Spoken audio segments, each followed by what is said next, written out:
Christianity is a relationship. It is really a love affair with Jesus Christ. But why fall in love with Jesus and why continue falling in love with Him? Ito po ang ating mensahe ngayon, the Jesus of your needs. Ang Panginoong Jesus na tugon sa ating mga pangangailangan. Matthew chapter 4 verses 23 to 25. Then Jesus went throughout Galilee, teaching in their synagogues, preaching the good news of the kingdom, and healing every disease and sickness among the people. News about Him spread all over Syria, and people brought to Him all who were ill with various diseases, those suffering severe pain, the demon-possessed, those having seizures, and the paralyzed, and He healed them. Large crowds from Galilee, the Decapolis, Jerusalem, Judea, and the region across the Jordan followed Him. May the Lord speak to us personally through these words that we have shared. So what do we see here? That Jesus traveled around. Jesus went around and went everywhere to be among the people. Very especially, Jesus went to be with the needy. And Jesus preached the good news of the kingdom. We should take note here that Jesus preached the good news, not the bad news. Hindi katulad ng nakakagawian ng marami ng mga anak ng Diyos na lagi ang uumpisahan ay kontrobersiya, skandalo, yung nakakapagpaaway, mga divisive issues. But the Lord preached the good news. At ito ay tinutukoy na sa Isaiah 52 verse 7 pa lamang, how beautiful on the mountains are the feet of those who bring good news. Tayo mga Kristiyano ay meron ding dapat matutunan dito that we should bring good news to people, not just bad. And Jesus went around and healed every disease among the people. Lahat ng uri ng sakit, karamdaman, karaingan ay kanyang nilapatan ng lunas. At lahat ng ito ay kanyang ginamot. Ano po ang naging bunga ng makapangyarihang ministeryo ng Panginoon? It is a two-sided ministry. One is teaching, preaching through words, the good news. And the other side is actually healing people's diseases, which is really part of the complete good news. Baliwala na dumagdag ang iyong alam, lumalim ang iyong mga karunungan, pero may sakit ka pa rin. Baliwala na masaulo mo ang mga salita ng Diyos, ang mga laman ng Biblia, pero alipin ka pa rin ng masasamang espiritu. At dahil dyan, that the Lord ministered both to the mind and the body, both to the body and the soul. News about Him, especially news about His ability and availability, spread. Mabilis na kumalat ang balita. Ang binabasa pa lang po natin ay Matthew chapter 4. So hindi pa masyadong mahaba ang nagiging public exposure ng Panginoon. Pero napakabilis kumalat ang balita tungkol sa Kanya because He had two qualities that people needed and even us, people now need today. His ability and availability. Kaya niyang magpagaling at gusto niyang magpagaling at naroon siya at nagpapagaling. Kaya niyang magpalayas ng masasamang espiritu sa mga inaalihan nito. At gusto niya magpalayas at naroon siya at nagpapalayas nga ng masasamang espiritu. So what happened? People were brought to Him. Ganon na lang ang lalim ng pangangailangan ng mga tao na napakabilis kumalat sa panahon na wala pang telepono, walang text, walang cellphone, walang fax, walang telegrama. Kumalat ng napakabilis ang balita. Sapagkat ang mga tao ay uhaw na uhaw sa ganitong uri ng pag-ibig. Pag-ibig na nagpapagaling at nagpapalaya. But we must never forget that His initiative to connect with the people was only reciprocated by the people. Dahil inuna niya at siya ang naunang lumapit sa mga tao at nagpagaling at nagturo, nangyari ngayon na kumalat ang balita, ang ibang mga tao ngayon ay sila na ang lumalapit sa Panginoon. Dahil nauna na lumapit ay ang Panginoon. And what were the added types of burdens here and difficulties and illnesses? Severe pain. Isa po sa aking, malapit sa aking puso na ministry is to manage pain. Lalong-lalo yung mga cancer patients. Yung sinasabi nilang talagang hindi na pwedeng dugtungan pa ang buhay dito sa lupa.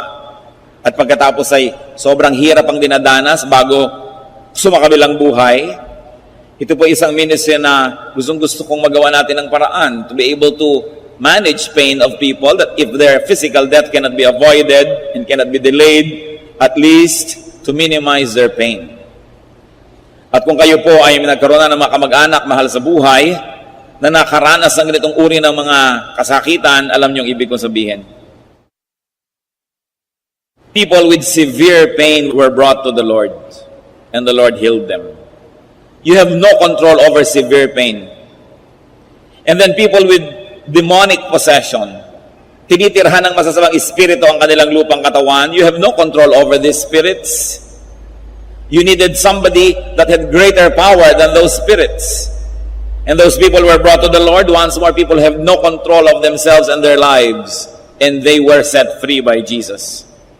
Then those who had seizures, yung mga biglang nalang kikisay, biglang bubula ang bibig, biglang manginginig at biglang tumutumba, wala kang control dyan, hindi mo alam kung kailan darating. You needed somebody who controlled higher powers to be able to put that under control, and they were healed by the Lord. At siguro yung pinakamalala na dito na talagang walang control sa sarili, yung mga paralyzed. Mga paralitiko na ang sarili, hindi maitayo, hindi maigalaw ang sariling kamay, hindi maangat ang sariling paa, wala talagang kakontrol-kontrol. And they were brought to the Lord, and the Lord healed them. Sino tayo sa mga pinag-uusapang ito, mga kapatid? Sino ang mga mahal natin sa buhay dito? Yung may mga severe pain, and we're talking about all kinds of pain now, not only physical. Emotional pain, spiritual pain, ang Panginoong Hesus pa rin ang sagot dyan. Humahanap tayo ng kalutasan sa mga alak, mga drugs, mga paglilibang, pagpapasarap. Subalit ang sarap ng katawan, maaari ngang makamit. Subalit ilang saglit lamang, ito ay naglalaho. Parang air conditioning, na pag pinatay mo ng air conditioner, biglang iinit na uli. Parang pagpapaypay nyo, kaya kayo pa ulit-ulit. Pagkatapos ng isang paypay, may hangin, pero wala na uli. Kailangan mong ulitin na naman at ulitin at ulitin. Kasi sandali lang ang sarap. Ganon din, ang sarap na panandali ang hinahanap ng tao para malutas ang kanyang mga suliranin. Pero merong sagot dyan na permanente, hindi nagbabago, at walang bayad. Ito ang pag-ibig ng Panginoon, na kung papayagan natin na maging lunas ng ating makaramdaman, ay walang salang magiging mabuti para sa atin. Sino tayo dyan? Yung may mga problema ng demonic possession? Maring literally, we are possessed, or our loved ones, or symbolically, we are possessed. Hindi mo makayang bitawan ng isang bisyo, hindi mo matalikuran ng isang kasalanan, nasasabi mo yung mga pinagsisisihan mo at ayaw mo namang sabihin, nagagawa mo yung ayaw mo talagang gawin, pero ba't yan ang laging nagagawa? Para ka na rin possessed. Maaring tayo yung nagkakaroon ng seizures. 90% of the time, you are in control of yourself, pero biglang dumarating yung mga panahon na wala kang kakontrol-kontrol. Para ka na rin dinapuan ng seizure. And then there may be among us people who are really paralyzed. Those who are spiritually and emotionally paralyzed. Halos patayin ka na nang bumubugbog sa'yo at nagpapahirap sa'yo, pero wala kang magawa na lumayo man lang at ipagtanggol lang yung sarili, para kang paralyzed. Because you're emotionally paralyzed. At marami po mga battered women, ganon. Talagang nanganganib na ang buhay, halos pinapatay na, pero wala man lang magawang hakbang, parang paralyzed. Hindi alam ang iisipin o gagawin. Na meron tayong mga problema sa ating mga anak, sa ating mga mahal sa buhay, wala tayong magawa para tayong mga paralyzed. Ganyan din ang mga dinala sa Panginoon. And the good news is, lahat po sila napagaling ng Panginoon. Ano man ang ating dinaramdam, ano man ang ating mga sakit, at ng mga mahal natin sa buhay, si Jesus pa rin ang dapat nating lapitan. At hindi naman mahirap sapagkat siya na una ang lumapit, siya na. Napakabuti ng Panginoon. Bagay na pinupuri.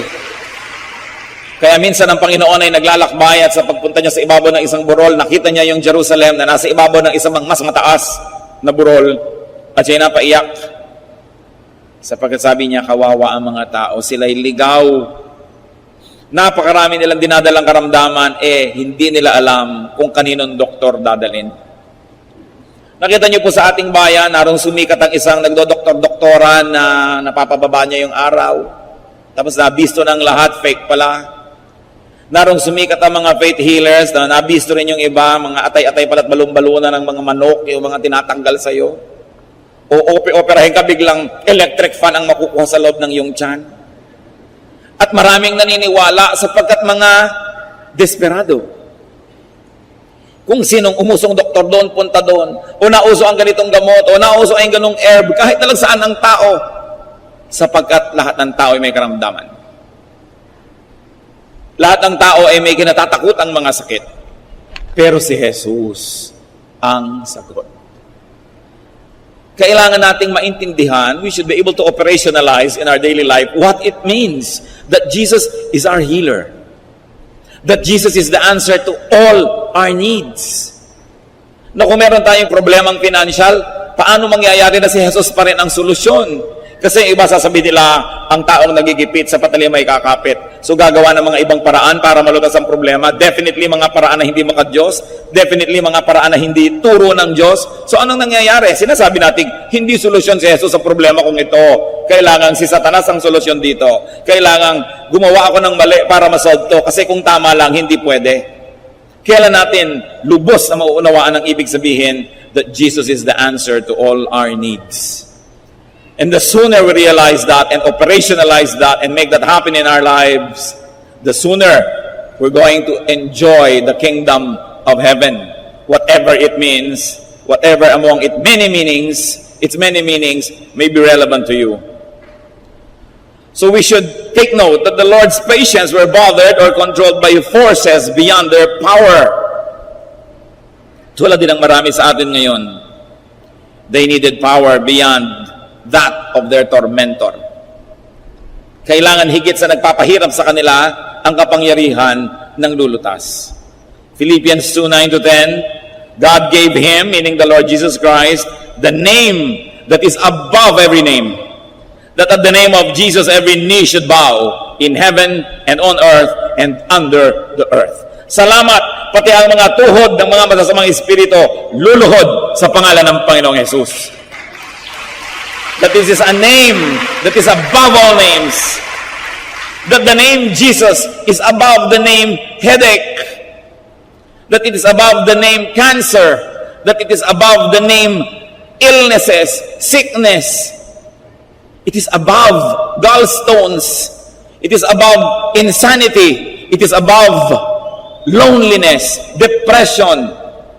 That the name of Jesus is the name above every name. Salamat ganon. Ngayon, pinakikinabangan ba natin yung katotohanan na yun? That the name of Jesus is above the name of poverty. It is above the name of hunger. It is above the name of corruption. It is above the name of sin, temptation. At kung, mga kapatid, ano man yung name ng taong umaalipin sa inyo, at buong giliw naman kayo nagpapaalipin, the name of Jesus is above that name. The name of Jesus above the name of inferiority complex. The name of Jesus is above the name of shyness. It is above the name of pain or sorrow or bitterness. It is above the name of the past. If your past was ugly and scarred, the name of Jesus is above that name. Napakalalim. Napakalalim. Ang lagi kong ipinapanalangin, Panginoon, bigyan niyo po kami ng kakayahang kuskus man lang ni konti ang ibabaw ng inyong salita. Sapagkat kuminsan nandun lang tayo at hindi nakakapasok sa lalim nito, kaya nababaliwala ang dapat sana'y napakaraming kapangyarihan na available sa mga anak ng Diyos. Mga Kristiyanong may mga takot sa dilim, mga takot sa multo, sa mga kaluluwa at kung ano-ano pa. 1 John 4:4, the one who is in you is greater than the one who is in the world. Bakit ka matatakot kung ang pangalan ng iyong Panginoon ay mas mataas sa anumang pangalan? At ang ranggo niya ay mas mataas sa anuman. Namnamin natin ito mga anak ng Diyos at ipamuhay. And definitely, you will realize that Jesus loves you. Ginawa ng Panginoong itaas ang kanyang pangalan at na-maintain niya yon. Salamat. Sapagkat kung siya ay nagkasala nung siya ay nabuhay sa lupa, kung siya ay nagpakahina, bumigay, hindi na niya makiklaim that His name is above every name. Mawawalan tayo ng kampyon, mawawalan tayo ng tagapagtanggol, mawawalan tayo ng tatakbuhan, alang-alang sa atin, talagang pinaghirapan ng Panginoon na malampasan ang lahat ng pagsubok. Kaya dapat tayong laging nagpapasalamat sa Kanya. At kung humaharap sa pagsubok, alalahanin kung sino siya, na siya'y tagumpay, walang dahilan para matalo ang kanyang mga anak. Natatalo dahil nagpapatalo o nadadaya, nauunahan ng takot. Anong dahilan? Sapagkat mahal tayo ng Diyos, kaya niya ginagawa yon. At yon ay naramdaman ng marami. So Jesus was followed by people. Walang gimmick. Hindi niya sinasabing, tuwing linggo, alas 3 ng hapon, magpapagaling ako, dalhin lahat ng may sakit. Hindi niya kailangan gawin yon. Hindi siya nangangako ng kung ano-ano. Walang mga devices to attract people. The attraction of Jesus was the power of His words. The words that appealed to the mind and the words that quenched the longings of the spirit. And He was followed by people from Galilee, from everywhere. Inisa-isa po yan sa Biblia at hindi maliit na bagay na inisa-isa. Ang mga sumunod sa Kanya from Galilee, from the Decapolis, from Jerusalem and Judea, and from the regions across the Jordan. In other words, lahat ng mga lugar may mga kinatawan na sumusunod sa Kanya. Jews and Gentiles alike, the young and old, men and women, the wise and the not so wise, the learned and the not so learned, the rich and the poor, follow the Lord. Ano pong mga challenges ng katotohanan na yan, mga kapatid? That the lovable Jesus did the first move. He did the first move to be with people, to teach, and to heal. John 1:14, the Word became flesh and made His dwelling among us. Nagsakatawang tao ang Panginoon para makiisa, makibilang, makisangkot, makihalubilo sa atin. Sapagkat di natin kaya, ang Panginoon, siya na ang lumapit. And already able, because He is the Son of God, He made Himself available. And because the Christian must be like Christ, Christian, you must be able. Siyempre may ability tayo. Hindi naman napupunta sa isang tao ang lahat ng abilidad, lahat ng kakayanan. But every person is gifted by the Holy Spirit to have an ability. May ability kang mang-encourage, may ability yung isa mang-rebuke, may ability yung isa na tumulong, may ability yung isa na manalangin, may ability na umawit, kung ano-ano. But you should not stop at being able. You should be available. Just like Jesus. You must be available. Hindi mo pwedeng ipagkait ang abilidad na ibinigay sa iyo ng Diyos, lalong-lalo sa Kanyang iglesia, lalong-lalo sa church, which is His body, of which the head is Jesus. If you are not present, if you do not surrender your ability to the body, you are cheating all of us. Because God gave you an ability to be part of the patrimony of the whole church. Parang ika'y bawang, absent ka, paano magkakaroon ng ginisa? Ang present lang yung sibuyas at kamatis. Magsisigang sa miso, ikaw yung miso, absent ka, di hindi sinigang sa miso. Ano pong ability nyo, mga kapatid? Alam nyo yan? Available ba kayo? O yung mga ability nyo, itinitinda nyo lang sa labas. That you have a lot of skills, but you market your skills elsewhere, and your skills are not available to the church. Pinagkakaperahan, pinaghahanap buhay yung mga skills, talent na ibinigay ng Diyos, pero pinakikinabangan ba ng iglesia? Napakahalagang tanong. Kasi kung si Lord able lamang at hindi naman available, di baliwala. Hindi siya nakatulong. Remember that as like Jesus, you should be able and available. Dapat available ka to pray for others. Kung hindi man, you are available to sing to lift up the feelings of people or to give glory to God. Or you should be able to teach. May talent ka, creative ka, artist ka, pinapakinabangan ba ng Diyos? O ginagamit ka lamang ng mga advertising agencies na hindi naman masama, pero may mas mabuti pang ginagawa at pwede namang sabay. The Lord was able and available. That's why He became effective.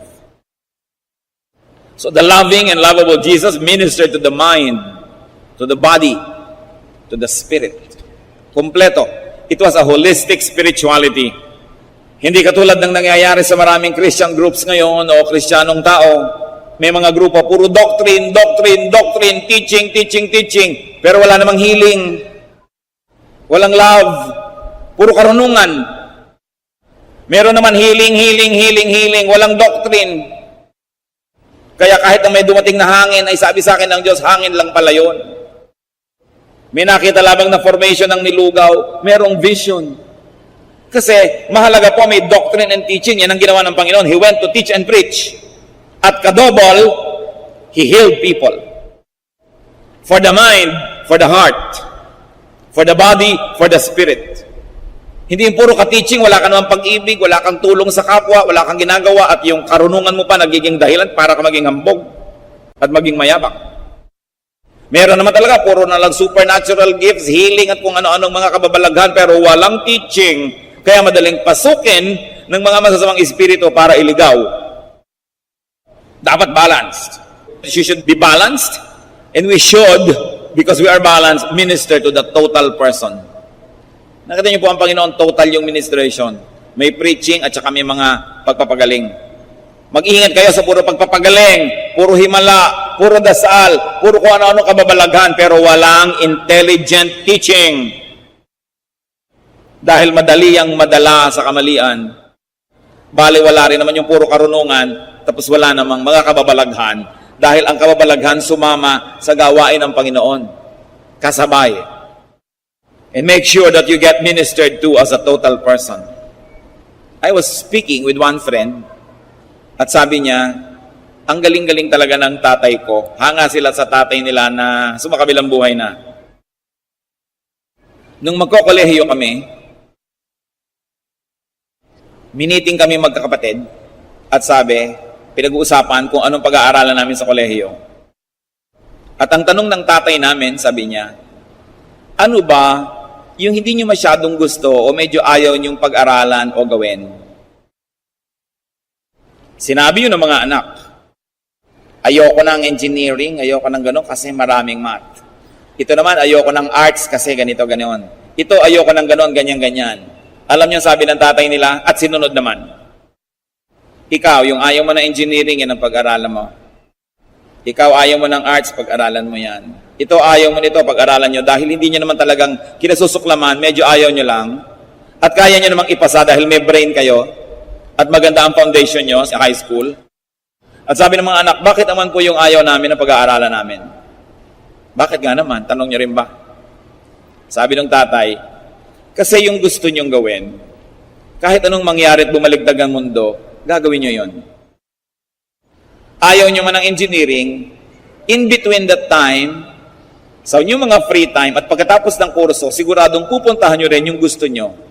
So mabuting pag-aralan nyo yung ayaw nyo, dahil kung hindi nyo pagagawin ngayon, hindi nyo natitingnan kahit kailan.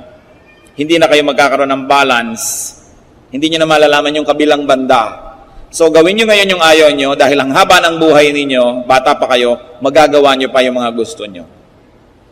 Sinunod nila. Naipasa naman, and I think maganda yung bunga.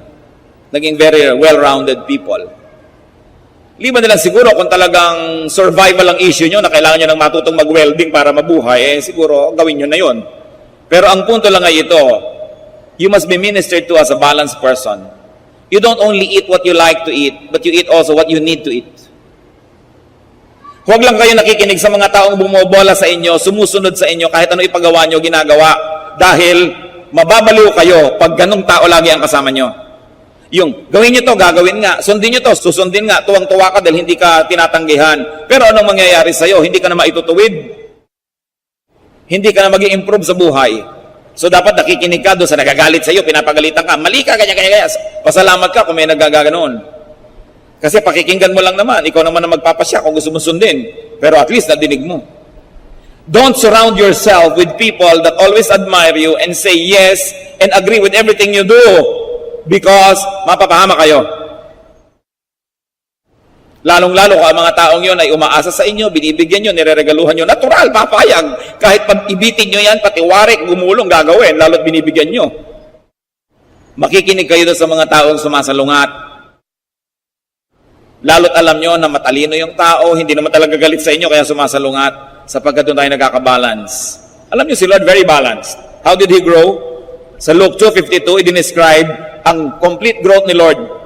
And Jesus grew in wisdom and stature and in favor with God and men. Wisdom, brain. Stature, physically, the body. In favor with God, spirituality and holiness. And in favor with men, social development niya. So hindi lang siya in favor with God, tas kinamumuhian ng lahat ng tao. Hindi rin naman siya pabor ba sa kanya ang mga tao, tapos nagagalit sa kanya ang langit. Balanced. Lalo't meron tayong strong opinion o kaya meron kang strong desire na gawin, lalo ka dapat mag-submit sa magbibigay sa iyo ng balance.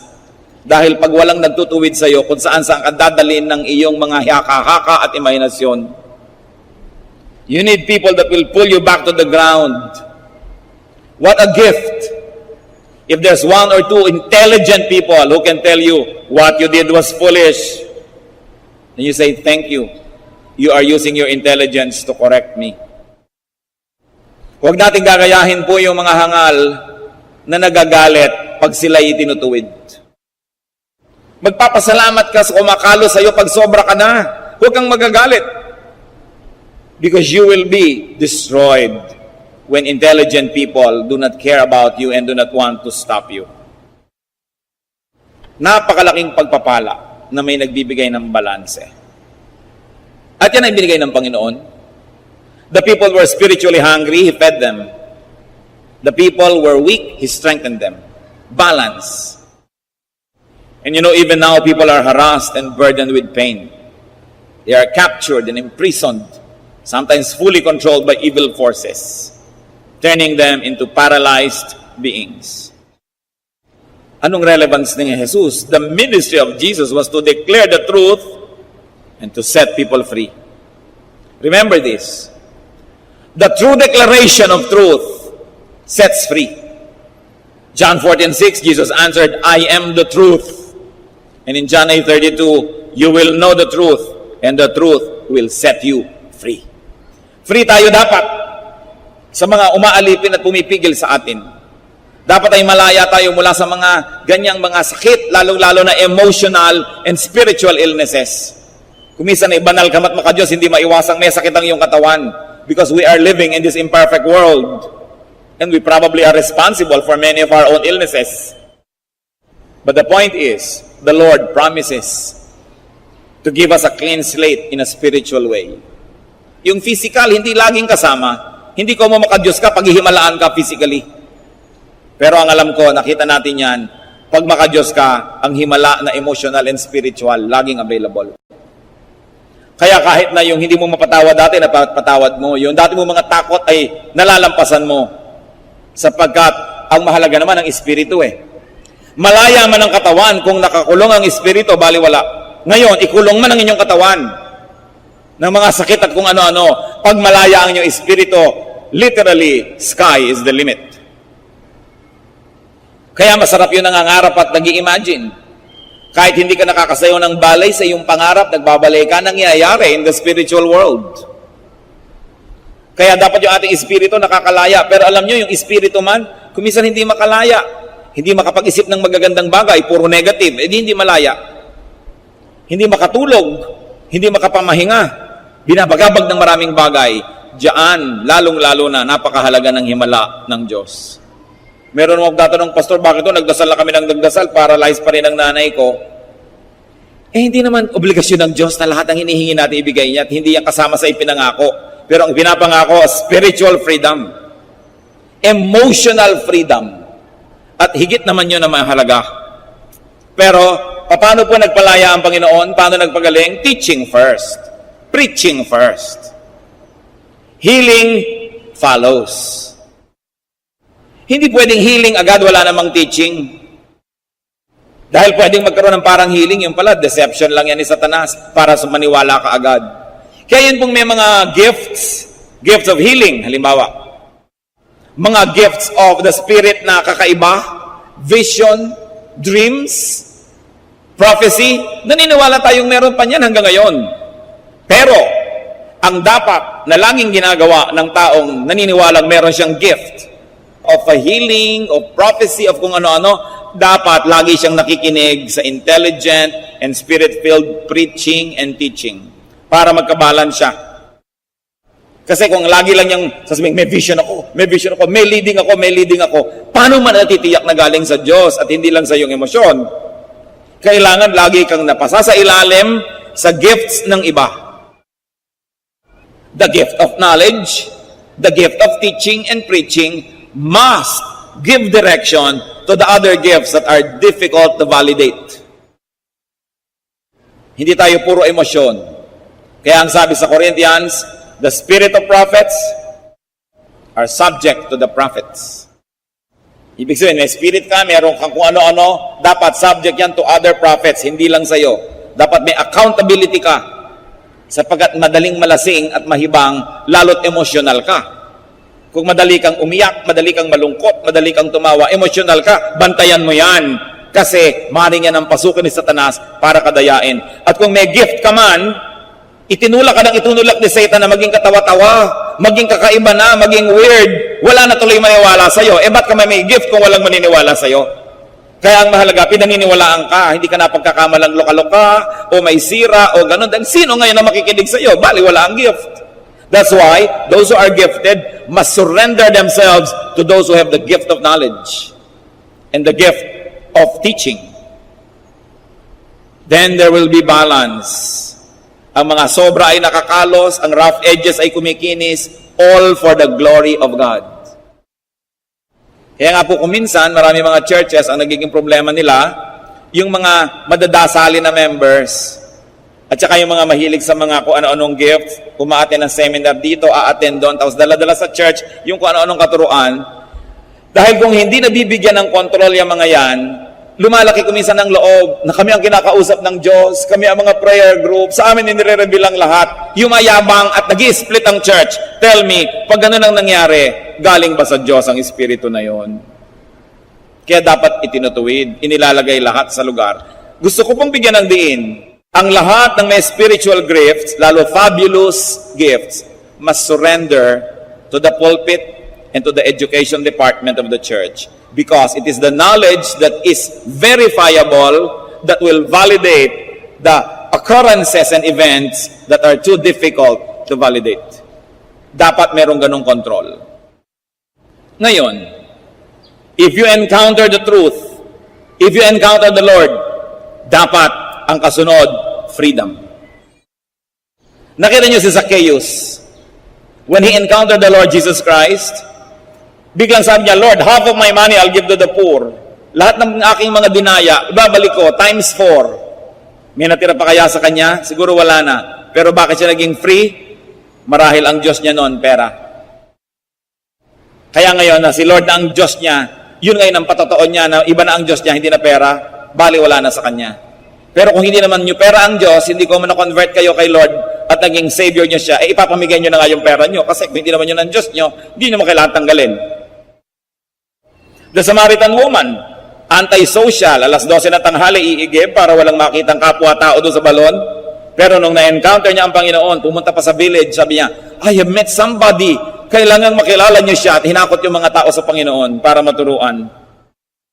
Yung babae, na nag-iipon ng kung ano-ano mga pabango para sa kanyang sarili. Nung nakilala niya ang Panginoon at nakalaya siya, yung pabango niyang mahal, binasag niya at binigay niya sa Panginoon. Because when you encounter the truth, the automatic result is freedom.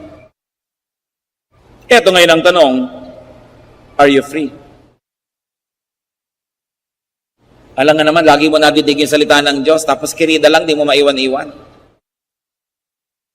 Alam nga naman na nakikinig ka lagi at nagba-Bible study, pero bisyo lang, hindi mo matalikuran. You are not free.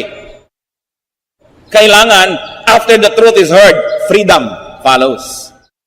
So kailangan tanggapin ng buong buo yung truth, submit to the truth, so that you will be free. Galatians 5:1, it is for freedom that Christ has set us free.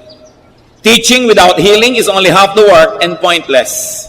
Talagang yung tunay na teaching, powerful and truthful, must set people free. At pag kayo po napapalaya ng inyong nadidinig, sigurado, susundan-sundan nyo kung kanino nyo man yun nadidinig. Dahil napapalaya kayo, kayo nakakaalam ng tumatalab ang salita ng Diyos. At ganyan ang ginawa ng mga tao sa Panginoon. Sinundan-sundan siya kahit sa siya magpunta. Kasi nakakalaya sila pag nagbubukas siya ng bibig at nagtuturo. At hindi lang yon, gumagaling sila physically, which of course is the most dramatic but the least significant of all healings. Yung physical healing, yung nakahigang tumayo, yung tulay na naglakad, dramatic yan. Pero mababaw yan, mga kapatid. Mas malalim yung hindi physical ang healing, kundi emotional. Spiritual. Yung dating hindi niya makita ang katotohanan, nakita na. Yung dating hindi magkalakas ng loob na gawin na mabuti, ngayon ginawa na. Yun ang mas malaking himala. Kaya lang ang mga tao, mabababaw. Ang pinaka gusto natin laging nakikita, yung pangkatawan, yung pang-physical. Kaya iba tuloy, yun ang mga gimmick nila at mga trick para maraming makinig. Yung mga healing, in front of the TV, makakapagsalita na, hindi mo naman malaman kung artista ba yun o inilagay doon. You know, kailangan i-emphasize yun because most of the people are always longing for physical manifestations. Kaya dinadaya tayo ng mga espiritu, lagi may mga physical, dyan dahil ang hilig ng tao. Nawa, sa maiksing buhay natin, gumradyo tayo lahat sa spiritual level na masasabi natin, Lord, may sakit ang binti ko, pagalingin niyo po. Pero kahit hindi niyo pagalingin ito at masakit pa rin, maniniwala pa rin ako sa inyo. Dahil marami kayong pinapagaling sa akin na iba, na spiritual, na hindi nakikita ng tao, hindi madaling bilangin o sukatin, pero sa akin mas mahalaga yun. Na hindi po natin laging ina-equate yung ating spirituality at yung pag-ibig ng Diyos sa nakikita ng mata. Sabi, Lord, may sakit ang nanay ko, awa-gawa na ako, pagalingin niyo po, pero kahit di niyo pagalingin, naniniwala ako sa inyo. Dahil alam kong maraming paraan ng pagpapagaling ang ginagawa niyo sa amin, hindi lang ito. Huwag nating ibabase sa nakikita lang ng mata ang kapangyarihan ng Diyos. The truth is, God is spirit, and we really are spirit. Itong katawan natin na ito ay kulungan lang ng ating espiritu. Kaya pag namatay na ito, nakakalaya ang ating espiritu. Doon natin makikita ang tunay na mahalagang bagay espiritual, hindi physical. So huwag tayong padayang ganong kahalaga yon. Bagamat mahalaga sa pansamantalang panahon. But what is not important 10,000 years from now is probably not really important. What is important is that which is eternal, that which is spiritual, that is beyond the eyes, the nose, the ears. Spiritual. Now, thank God because He doesn't change. God does not change. Hebrews 13:8, Jesus Christ is the same yesterday and today and forever. Sadly, people are still the same. Tulad ng sa binasa natin, needy of teaching, of good news, of healing, of freedom. Christians like Christ can and should be agents of teaching and healing and freedom. Kailangan makita natin na nagagamit tayo ng Panginoon para sa kagalingan ng iba, para makapagturo, to preach the good news. Of course, as we have already established, healing can be physical, healing can be spiritual. Kung sobra kayong pinagpala, parehong pagpapala dumadating. Pero kahit wala yung physical, yung tayo pinatawad sa ating mga kasalanan, yun ang pinakamalaking healing na importante. Yun ang ticket natin to eternity, that you have been made whole through the blood of Jesus. Whether or not you are dismembered physically, whether or not you are ill physically, that your soul is going to God when you die is already the biggest healing of all. Yun pa lang, salamat na, kahit wala nang ibang dagdag. Kaya hindi na tayo masyado dapat palaasa. Kinokondisyon na ng Diyos. Diyos ko, pag pinagaling mo po ako, itong gagawin ko. Ba't hindi pa basta sa yung pinagaling ang iyong kaluluwa? Na pag bigla kang namatay dyan, pupunta ka sa presensya ng Diyos. Let us not be deceived by that which is seen by the eyes. Now, Jesus always goes to people, even now. Sabi niya sa Revelation 3:20, "Here I am, I stand at the door and knock. If anyone hears my voice and opens the door, I will come in and eat with him, and he with me." Narito ako, tumutok-tok sa pintuan. Sino man ang makarinig ng aking tinig at pagbuksan ako, papasok ako at makikisalo sa kanya sa pagkain. Sa Israel po at sa mga desert cultures sa Middle East, yung makisalo ka sa hapagkainan sa isang tao ay napakabanal na gawain. That if I ate with you, it means I will die for you if needed. So hindi lang basta't merienda o kainan itong pinag-uusapan ng Panginoon. Sabi niya, kumakatok ako sa pinto, pag pinagbuksan mo ko, I will die for you. I will protect you. Pagbuksan mo lang. Pero paano pagbubuksan kung hindi nadidinig ang katok? Kaya ang sabi, if anyone hears my voice. Marami pong nakikipag-agawan sa ating tainga. There are many sounds and voices that compete for our ears. Sino bang pinapakinggan nyo? The law of impenetrability says that only one thing can occupy one place at one time. So kung may pinili na kayong ibang pakinggan at hindi yun ang Panginoon, paano nyo madidinig yung katok? Kailangan piling-pili ang pinapakinggan. At nang sa gayon, marinig natin yung oras na pumatok ang Panginoon. At willing tayo dapat siyang pagbuksan. Lumalapit siya. At kung di man siya nakikita natin nadidinig na lumalapit, edi tayo ang lumapit. Sabi sa Jeremiah 29:13, "You will seek me and find me when you seek me with all your heart." May magsasabi, "Pastor, bakit po ganun? Parang ang layo ng Diyos. Ano man ang pagsisikap ko, hindi ko siya makita." Sabi ko, ginagawa mo sinungaling ang Diyos. Sabi sa Jeremiah 29:13, "You will seek me and find me if you seek me with all your heart." Baka hindi buong puso ang paghahanap mo. Naghahanap ka pero may kondisyon. Susunod ka pero may kondisyon. Pero pag hinanap mo ng buong buo at handa kang tanggapin kung anong matagpuan mo, handa kang sundin kung anong madinig mo, sabi niya, walang duda, you will find me. So God can be found. More importantly, God finds us. Kung mabalikan po natin yung kasaysayan, lahat ng uri ng tao sa lahat ng lugar, nagkita-kita sa paanan ng Panginoon at nagkaisa na kailangan nila ang Panginoon. The teachings and ministrations of Jesus actually united and up to now should unite people. Hindi dapat pinag-aawayan ang salita ng Diyos. Hindi dapat naghahati-hati ang mga anak ng Diyos. Nagkakahati-hati dahil sinusunod ang mga sariling luho, ang sariling kagustuhan, ang yabang, ang pride. But you see, when the Lord taught and when the Lord healed people, every type of person gathered around Him. Dapat hanggang ngayon ganun. Kung tayo po nakafocus sa salita at pagtuturo ng Diyos, at nakafocus tayo sa Kanyang healing ministration, no issue can divide us. Hindi dapat naghihiwa-hiwalay, hindi dapat nagkakanikanya. Pero nangyayari yon when we are no longer focused on the teachings of Jesus.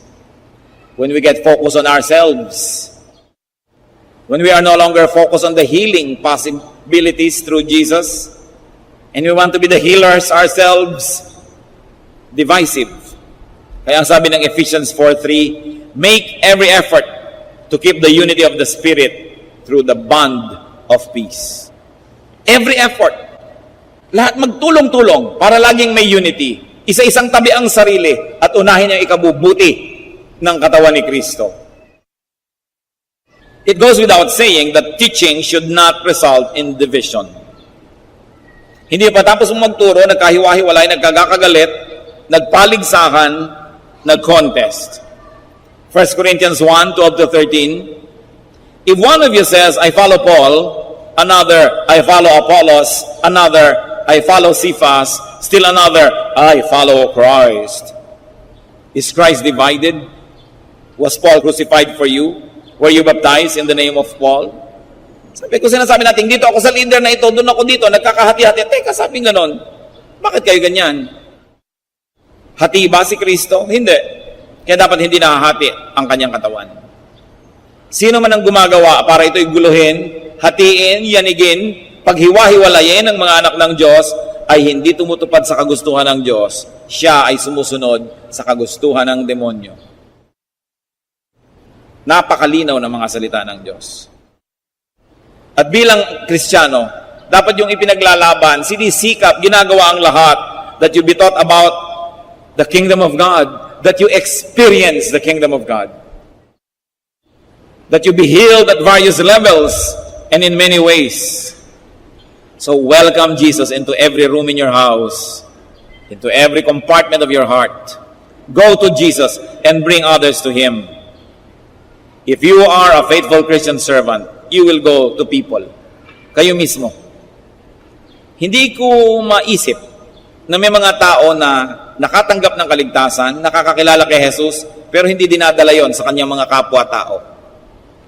Na kaya niyang maupo sa isang lamayan, makipagkwentuhan sa mga walang katuturan mga bagay, sa exchange rate ng dollar, sa mga tungkol sa kung ano-ano mga political issues, 30 minutes, 1 hour, pero hindi nababanggit ang Panginoong Jesus. Hindi dapat yon sa mga anak ng Diyos.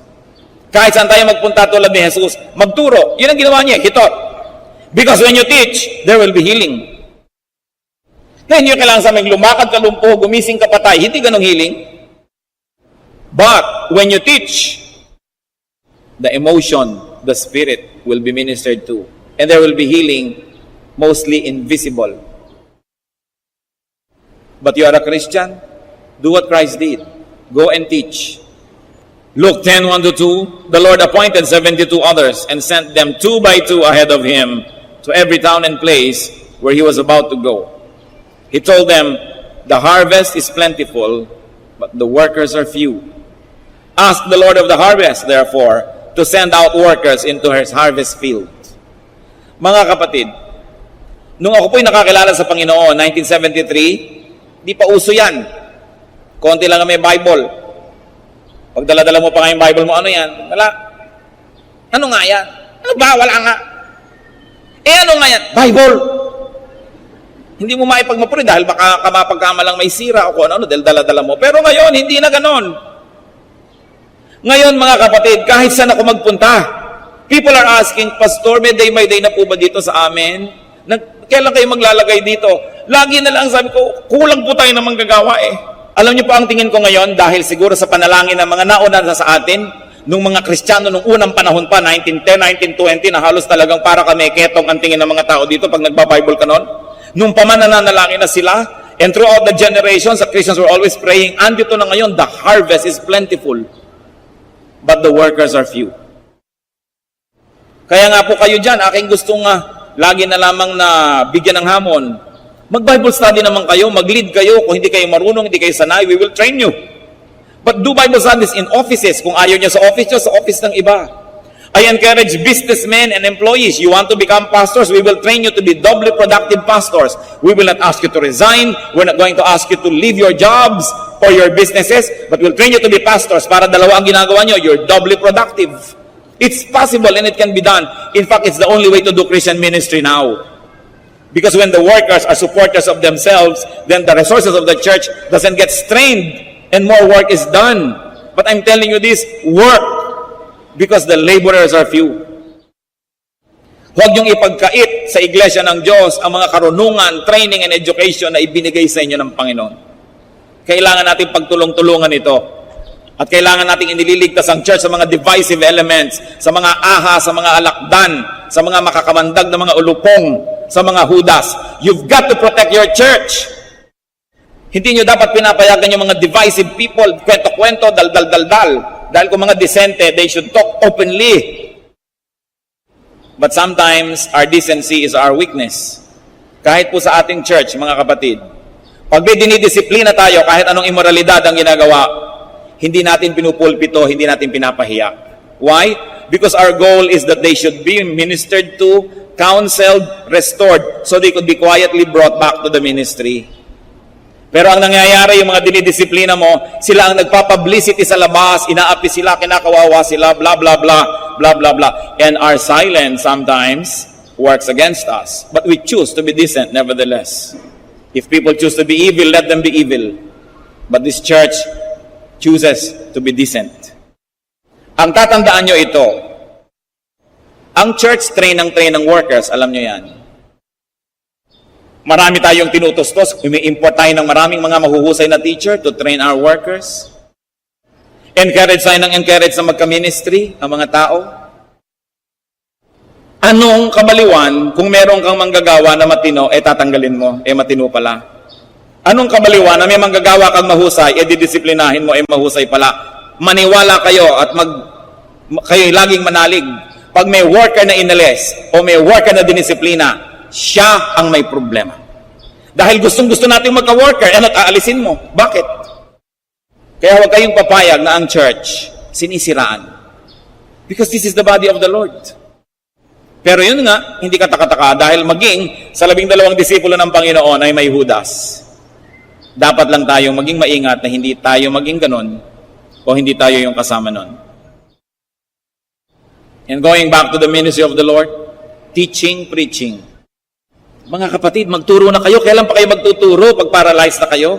Pag naghihingalo na kayo? Pag nakaburol na kayo? Kailangan kayong gumawa ng paraan. Maglingkod kayo. Ang daming mission fields for us. Sa sandali ang buhay, lahat tayo ay mamamatay din. Dapat bigyan ng katuturan. Kung hindi nyo man maibigay ang 100% attention nyo sa work ni Lord, bigyan nyo naman kahit konting pagtingin. Maski kaprasong kabahagi ng ating buhay, huwag lang yung uupo dyan pag linggo and see you next week. Sayang ang mga galing nyo. Talagang naniniwala ako yung aking kutob sa lahat sa inyo, may kanya-kanyang kagalingan, pero available ba? Yung iba naman, magtutulong na nga, pero mga senyor at senyor pa, nandito na ako, nasa na ang chalk, nasa na ang blackboard. Ikaw, sister, pag tumulong ka sa church, bring your own blackboard. Bring your own. Buti ka hindi bring your own elevator. Ganun talaga, huwag mong asahan na kung ikaw nag-volunteer work, bigla ka namang isa pang trabaho, asikasuhin ka lamang at suyo-suyuin. Talagang kakapalan mo ang iyong dibdib, may mga frustration. Kung minsan yung katrabaho mo, katulad mo rin nagsisimula, hindi rin marunong o naiinis ka. Pero pag nagpadala ka doon, walang matitira sa army ng Diyos. Kailangan sabihin mo, nandito ako dahil tinatawag ako ng Diyos. Kahit ano pang makita ko dito, mag-enjoy ako at hindi, gagawin ko dahil itong dapat. Hindi dapat maninipis. When you go to people and when you minister to them, people will also go to you and find satisfaction. This is always the best. That when you minister to people, they find satisfaction. Remember that the goal and result of teaching is healing. Baliwala ang teaching that doesn't end in healing. So heal and be healed. Tulad ngayon, ano pong healing ang kailangan natin sa Panginoon ngayon? Diyos naming Ama, tulad ng mga tao doon na naghahabol kay Jesus, ganyan din kami ngayon. Sari-sari ang aming mga karamdaman. Physical, emotional, spiritual. Nananalig kami sa iyong salita. Nananalig kami sa iyong galing. Nananalig kami, Panginoon, sa iyong pag-ibig. Pagalingin niyo nga po kami. Pagalingin niyo po kami. Panginoong Diyos, nakita mo po kung mga anak mo. Naniniwala na kayo'y nagbibigay. Naniniwala sa inyong kapangyarihan. At higit dyan, Panginoon, dahil alam na may pangangailangan. Kumilos kayo, Panginoon. O Lord God, in the name of Jesus, your Son, open the windows of heaven and pour blessings upon these people.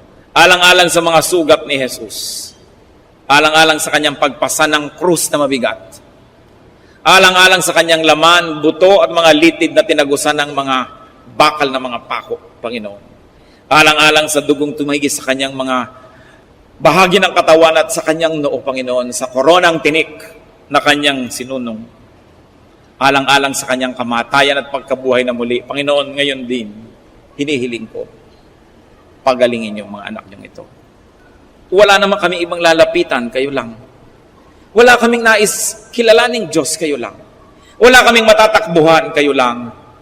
And your name, O God, is the name above every name. It is above whatever name of illness we have right now. It is above the name of the sickness that we're bringing at the feet of Jesus. Release blessings and give us eyes to see the answer to our request. Pagpalain mo, Panginoon, ang iyong mga anak. Wala kaming patago, subalit humihingi kami at nangangahas na gawin ito ayon sa iyong pangako, ayon sa iyong salita at ayon sa iyong pag-ibig.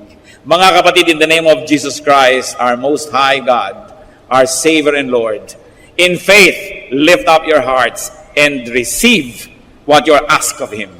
He is the same yesterday, today, and tomorrow. God doesn't change. Yung nilapitan nila noon na Jesus, siya pa rin ang Jesus ngayon. Lumapit kayo at tanggapin. Ayon sa iyong pananalig, buksan niyo ang inyong puso. Tanggapin ang pagpapalang ipinagkakaloob na sagot sa inyong hiling. Salamat po, Ama, sa iyong pagdinig. Naniniwala kami, Panginoon, kumilos kayo. Kumilos kayo sa aming kalagitnaan. Walang duda na dumidinig kayo ng mga panalangin. At hindi kayo nagbabago. Thank you, Lord, for healing. Thank you, Lord, for physical, emotional, or spiritual healing. At nawa, Panginoon, sa pagpapagaling mo sa amin, kami naman, sa pagtanaw namin ng utang na loob sa iyo, ay maging kasangkapan mo rin sa pagpapagaling ng iba. Pinupuri ka namin, Ama, sa ngalan ng iyong anak na si Jesus.